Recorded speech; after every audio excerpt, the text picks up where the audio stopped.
Good morning, it's James. Hey, I hope this message finds you and your loved ones peaceful, thriving, and well. It's really awesome. It's beautiful. And I'm so grateful to lay eyes on you today.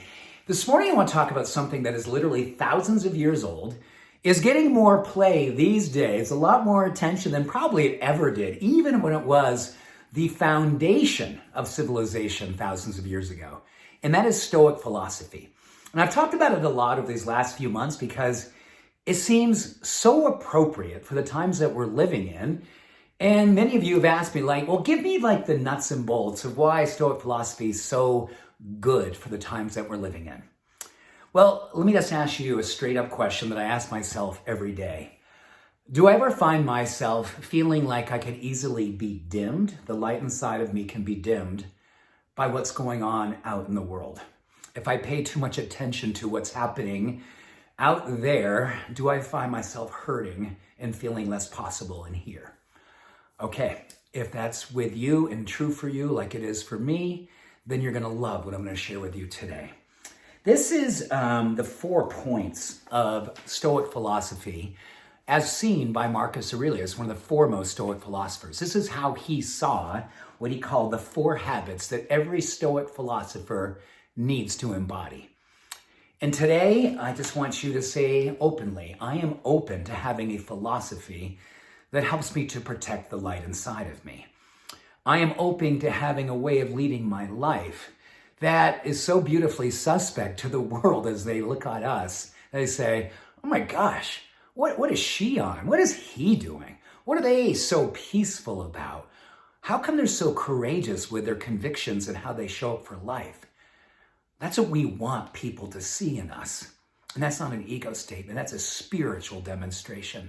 That is every single one of us responsibility and beautiful obligation to show up and lead with.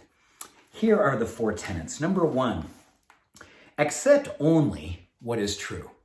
Accept only what is true.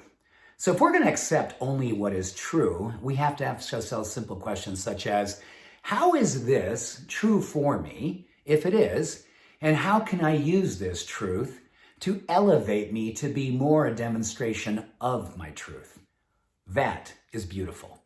And if it's not true for you, then you have to be heroic in how quickly and how compassionately you can forgive yourself for ever thinking it was your truth. You've always been good enough. You've always been brilliant. You've always been beautiful. You've always been a force for possibility. Always. That is your truth. Number 2, work for the common good. You know, I've said a lot over these last few years that your self-love, your self-care, your self-development, your self-actualization, your beautiful self-awareness is heroic social activism. And the more that we develop ourselves, the more that we are alive and full of our truth, that becomes a beacon for the common good. That becomes a rallying call for the world to see what's possible.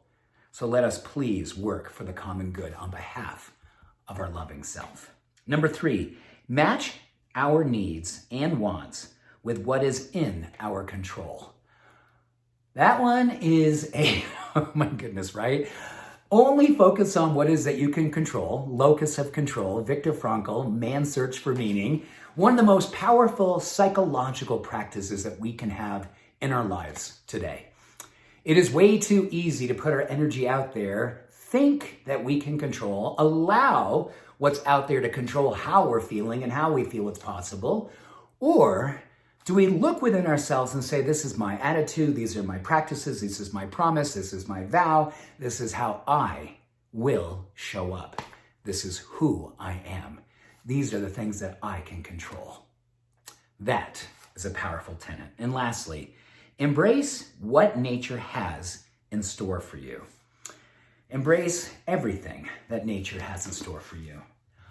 Well, that gives an opportunity for creativity. What would you love for nature to have in store for you?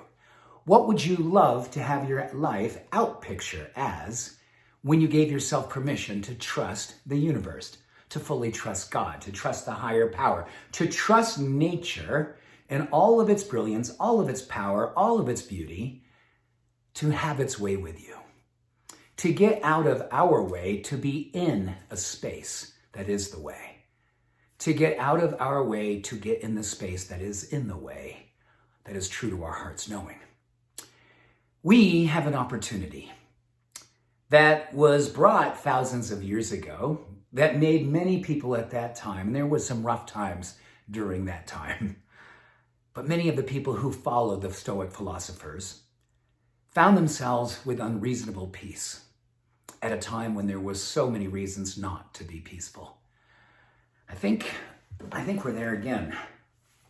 I think we're in a place right now where to be unreasonably peaceful, to be heroic with your purpose, and to live your love out loud to such a degree that the world, when it was blessed by seeing you, it never, ever wanted to take its eyes off from you. And when it did, it never forgot you. That is a beautiful way to live. And I know that's who you are. And I appreciate you for being that heroic, that genuine, that honest, that aware, that courageous with how you do live your life. So with that, much love, every blessing. Have an awesome day. Bye for now.